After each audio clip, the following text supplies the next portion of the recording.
هابي البطل بتاع فيلمنا.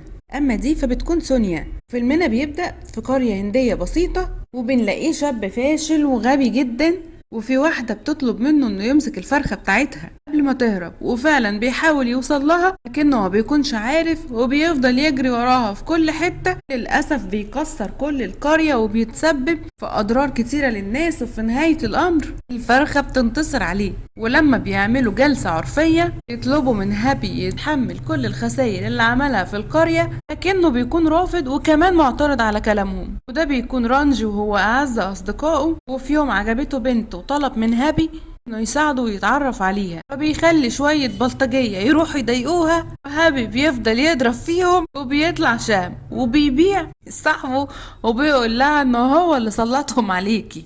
ورانجي هنا بيعترف ان هابي بيكون اكبر اعدائه، وساعتها اهل القرية بيسامحوه على كل حاجة عملها فيهم. بعدها بنروح لدولة استراليا، وبنلاقي هناك واحد اسمه لاكي، وبيكون لقبه الكينج. بنعرف انه زعيم عصابة كبير، وده بيكون اخوه ميكا، وهو بيكون نظره ضعيف جدا، لا وكمان ما بيسمعش كويس، لدرجة انه بيبص في اتجاه جولي، وهي دايما بتفتكره انه هو معجب بيها. وساعتها بيحصل هجوم على لاكي وبيحاولوا يموتوه، ولكنه بيدافع عن نفسه وبيحاول يمسك القاتل، لكن للأسف بيهرب منهم ومحدش بيقدر يوصله. لاكي بينط وراه من ارتفاع عالي، يكون عامل حسابه لأي لحظة من دي لأنه لابس باراشوت، وبيعرف يمسكه وبيخليه يطير معاه، وبياخده ويرميه، وساعتها بيموته وبيفقد الحياة. وأهل القرية بيشوفوا صورة لاكي اللي كان واحد منهم، وبنعرف انهم حطوله مخدرات في مطار استراليا وسجنوه، فطبعا قرر ينتقم وتحول لزعيم عصابة. وابو لاكي تعرض لأزمة صحية وبيحاولوا يودوه المستشفى. ساعتها رانجلي بيعرض على الناس يسفروا الراجل لاستراليا علشان يرجع لاكي اللي هو هابي، وبالشكل ده يتخلصوا منه. وبيحطوا خطة وبيخلوا كل الناس تتكلم قدامه على ان ابو لاكي تعبان عايز يشوف ابنه قبل ما يموت، وبيلعبوا عليه من الجانب العاطفي. وبيروحوا المستشفى وكلهم بيمثلوا الادوار بتاعتهم بكل اتقان. ولما بيجي الليل بيتعهد هابي قدامهم انه هيرجع لاكي من تاني. بيطلب من رانجلي لازمه في السفر علشان بيتكلم انجليزي، وفعلا بيركب معاه بالرغم من انه معترض. واهل القرية كلهم فرحانين علشان اتخلصوا من هابي. لما بيوصلوا المطار هابي بيخبط في واحد، وللأسف التذاكر بتتلخبط بينهم، وقتها بيروح للبوابة والموظف بيوجههم وبيبعتهم للمدخل التاني. بيركبوا الطيارة الغلط وبيوصلوا لدولة مصر عندنا يعني. المسؤولين في المطار بيقبضوا عليهم وبيكتشفوا سوء التفاهم، وبنعرف انهم هيساعدوهم وهيخلوهم يسافروا استراليا. لكن هابي بيخرج من المطار لحد ميعاد الرحلة، لكنه بيلاقي سونيا بتجري ورا واحد سرق شنطتها، فبيحاول يساعدها وبيطارده في كل شوارع القاهرة، وبيكون عاوز يوصله بأي طريقة لحد ما بيقدر يمسكه وبيسيطر عليه. ولما بيشوف سونيا بيعجب جدا بيها وشكلها دخلت دماغه، وبيرجع لها الشنطة بتاعتها، وهي بتشكره على كل حاجة عملها معاها. ولما بتسيبه بتروح تعمل تاتو على جسمها، وهو كالعادة بيفضل يبصلها ومعجب بجمالها جدا، وبيبدأ يتعرف عليها وعايز يتقرب منها. وبيركب معاها العربية وبيلفوا في كل شوارع مصر، ومن كتر ما بتكون داخلة دماغه بيتخيل انهم بيرقصوا وبيغنوا مع بعض في معبد الكرنك بين الآثار الفرعونية. وقتها بيقابل رانجلو اللي هو بيقوله انه قابل بنت وحبها، لولا انه لازم يرجع لاكي للقرية كان هيفضل في مصر طول العمر علشانها، طول العمر علشانها، ويرازي فينا احنا. والتاني يوم بيوصلوا دولة استراليا، وبعدها بيقابلوا الكينج وبيسلموا عليه، وبيقول له ابوك تعبان وعاوز يشوفك. وقتها بيجبره يرجع معاه للقرية، وبيعامله بطريقة وحشة. وساعتها رجالة الكينج رفعوا عليه السلاح، ولاكي بيقوله انه يرجع الهند تاني، وبيخلي رجالته يطردوه بره المكان. ورانجلو بيطلب من هابي يروح المطار ويسيبوا البلد، فبيقوله ان مستحيل استسلم، وان انا وعدت اهل القرية اني هرجع لاكي. ولما بيكون نايم بيحلم بسونيا ومش قادر ينساها او يبطل يفكر فيها. وقتها روز بتفضل تهزق فيه، وبتكون فاكراه حرامي، لكن بيحكي لها قصته وبيعرفها كل اللي حصل معاه، فبيصعب عليها وبتاخده للبيت بتاعها وبتقدم له الأكل، وبتكتشف انه عاوز يرجع زعيم العصابة كينج للقرية بتاعته. وتاني يوم بتقرر تشغله في محل الورد اللي عندها، وبتطلب منه يروح اليخت علشان يزينه بالزهور، بتديله وردة وبتبدأ تعامله كأنه ابنها.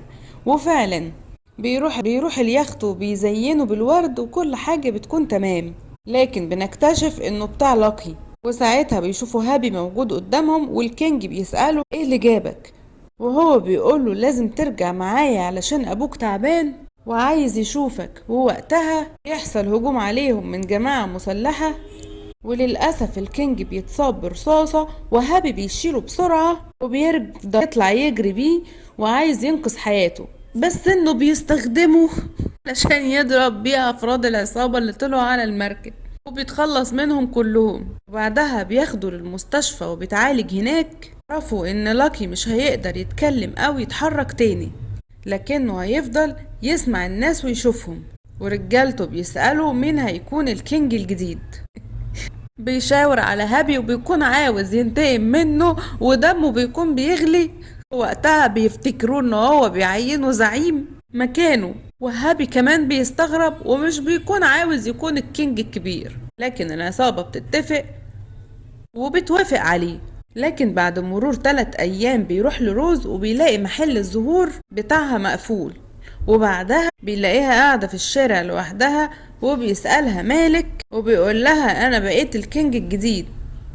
وهي بتقوله إن بنتها راجعة من السفر ومعاها حبيبها، وبتعرفه إن جوزها مات وساب لها ديون كتيرة، وللأسف باعت كل أملاكها، ولو بنتها عرفت إنها فقيرة مش هتكمل تعليمها، وكمان حبيبها هيبعد عنها. فبيحاول يطمنها وبيقول لها أنا معاكي وهساعدك. ولما بيرجع البيت بيجمع رجالته وبيأمرهم يمثلوا إن روز صاحبة القصر علشان تفضل بنتها وحبيبها فاكرين إنها لسه غنية. وتاني يوم بتوصل الطيارة اللي بنتها فيها، لكن هابي بيكتشف إنها نفس البنت اللي حبها في مصر، وعمال بيفتكر كل حاجة حصلت بينهم. وساعتها بتعرف أمها على حبيبها بونيت، وبتتفاجئ جدا أول ما بتشوف هابي قدامها، وبتعرفه هو كمان على حبيبها. ولما بيجي الليل بيعملوا حفلة في البيت، وبونيت بيقول لهابي إن تذكرته اتبدلت مع واحد غبي في المطار، وبيطلع هو نفس الشخص اللي خبط فيه. وبعدها بنشوف سونيا بتفضل تضحك وتهزر مع هابي، وبيكون متضايق جدا من كل تصرفاتهم. وساعتها بياخدها وبيقف في وسط كل الناس وبيعرض عليها الجواز، وسونيا بتكون موافقة، وهما الاتنين بيحضنوا بعض. وهابي في الوقت ده بيبص ليهم وهو زعلان لانه بيحبها وهي بتضيع من ايديه. وتاني يوم بيكونوا موجودين على الفطار، وبونيت بيفضل يتعامل مع رجالة هابي على انهم خدامين، وهم ماسكين نفسهم عنه بالعافية. وبعدها هابي بيوديهم لفندق وبيكونوا فاكرينه انه بتاع روز، وبيفرجهم على صلاة القمار وبيلعبوا، وفي النهاية بياخدهم للديسكو وبيقضوا وقت جميل مع بعض. وتاني يوم بيقابلوا لاكي وبيقوله لازم نعمل خير عشان ربنا يستجيب لدعواتهم ويقوم بالسلامة. والرجالة بيروحوا لأسرة فقيرة ويكونوا عايزين يقفلوا عربيتهم، وهي عربيتهم بيبيعوا فيها سندوتشات، لكن بيصعبوا عليهم وبيحسوا بالظلم ناحيتهم لأنهم ملهمش مصدر رزق تاني. وفي النهاية بيساعدوهم وبيقفوا جنبهم. وتاني يوم بيعرف هابي ان رجالة الكينج خطفوا بنت فاقدة البصر لان ابوها صادر مركبة من بتاعة الكينج، فبيأمرهم انهم يعالجوها علشان تقدر تشوف من تاني. وفعلا بيودوها المستشفى، والدكتور بيقول لهم العملية نجاحها مضمون، والبنت الصغيرة بتشكرهم علشان هيساعدوها ترجع تشوف من تاني. وهم بيتأثروا جدا بكلامها، والأول مرة بيعملوا خير في حياتهم. وبعدها بنروح لمول تجاري، وهابي بيكون مع سونيا والعصابة هناك وبيحاولوا يقتلوه، وكل ما بيحاولوا يقتلوه بيتم إنقاذه بأعجوبة، ودايما خطتهم بتفشل. طاهر وشريف وفي نفس الوقت رافتر بيقابل حبيبته القديمة اللي سابته علشان بيشتغل في عالم الإجرام، ولما بيشوف طفلة معاها بيكتشف إن هي بنته وإنها كانت مخبية عليه. وهابي بيدافع عن نفسه وبيحمي سونيا بسرعة وبيفضل يضرب فيهم ومحدش قادر عليه. ورافتر بيشوف بنته في خطر فبيقرر يموتهم كلهم، وامها بتاخدها منه وخايفة عليها. وهنا هابي بيفكروا انه يتم اطفال كتير بسبب القتل بتاعه، وهو وقتها بيكون متضايق ومصدوم لانه حط نفسه مكان الناس اللي عمل فيهم كده وظلمهم قبل كده. وساعتها العصابة بيخطفوا سونيا في الطيارة، وهابي بيكون وراهم وراكب موتوسيكل البحر، وبيستخدم ذكائه وحتة هندي بيقدر يدخل الطيارة، وبعدها بيسيطر عليهم كلهم وبينط هو وسونيا في المية بسرعة، وبالشكل ده بينقذ حياتها. وتاني يوم بتاخده وتسأله انت ليه بتخرج مع جودي، وشكلها بدأت تحبه وتغير عليه. وبعدها رجالته بيتجمعوا ورانجلا بيعرفهم ان سونيا هي البنت اللي قابلها هابي في مصر وبيحبها، وساعتها كلهم بيتفقوا يحطوا خطة علشان يجمعوهم مع بعض. وتاني يوم بيقابلوا بونيت، واحد بيتكلم قدامه عن علاقة سونيا وهابي، عايزين يقنعوه ان في حاجة ما بينهم هما الاتنين، وبيمثلوا بإتقان. وساعتها هابي بيلعب وبيقع مع سونيا بالصدفة، وبونيت متضايق ومش عارف يتصرف ازاي. لما بيجي الليل بيتخانق مع سونيا علشان مهتمية بهابي طول الوقت وموجودة معاه، وده بيخليها تتضايق علشان بيشك فيها. وهابي بيكون شايفهم وهما الاتنين بيتخانقوا. وتاني يوم بيروح يتكلم مع بونيت، لكن بيضربه بالقلم على وشه وبيفضل يهزق فيه لانه شغال خدام. وهابي بيقوله انت ازاي تفتكر ان في علاقة حب تربطني بسونيا وانا شاب فاشل تافه ومهرج علشان اخليها تضحك، وموجود معاها علشان اخليها تضحك، ومستحيل تحبني لاني انسان جاهل.